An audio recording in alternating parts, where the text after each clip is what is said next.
Unified Deported Veterans in Tijuana worked with Border Angels and 3 other organizations to file applications that would allow some people back into the U.S., and that included Andres de Leon, Palas San Diego, Borderline Crisis Center, and AFSC.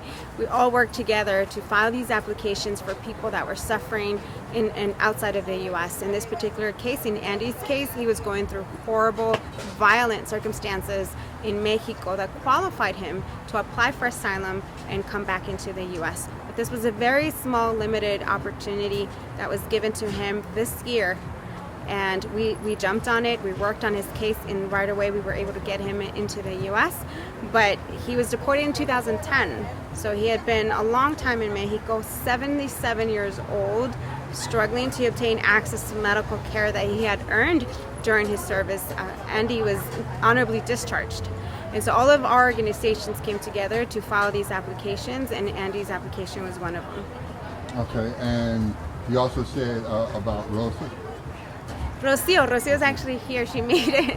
Rocio is the mother of a second lieutenant officer in the military. She was deported a year ago, and we were able to bring her back this year, back home, after the military failed her family to protect her. During the recruiting process, her son heard that if he were to join the military and re-enlist again in the military, that there would be hope that she would stay here in the U.S. However, Rocio was deported last year. Okay. You said she's here? Yeah, that's Rocio right here. Oh, hello. Yeah. Hello. So she's the mother of a second lieutenant officer. And we begged the government a year ago, exactly January 2020, to allow her to stay here in the U.S. She went to her check-in with ICE. And despite contacting Kamala Harris's office, despite asking for parole in place, every avenue was exhausted, and she was still deported to Mexico. While in Mexico, unfortunately, Rocio endured violent attacks that then qualified her to asylum. And now that she's home, it wasn't because the military sought to protect her. On the contrary, because of her son's service in the military, he was not allowed to go and visit her in Mexico. And those are the sacrifices that our military families make, right? They were separated, and Rocio was counting every single day that she was outside. You know, she says 1 year, 4 months, 16 days. Every single year it was torture for her in Mexico because that was not her home.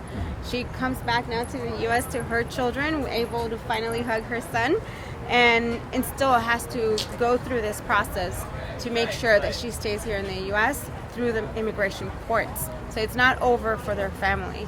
And the promises that the military made her son to tell him, if you re-enlist with us, there's a chance your mom's going to be here. Those failed promises are still very much a pain in their family's story. So how are you feeling right now? I feel so very happy right now with staying in my home with my family, my children, my grandson. It's so very happy, but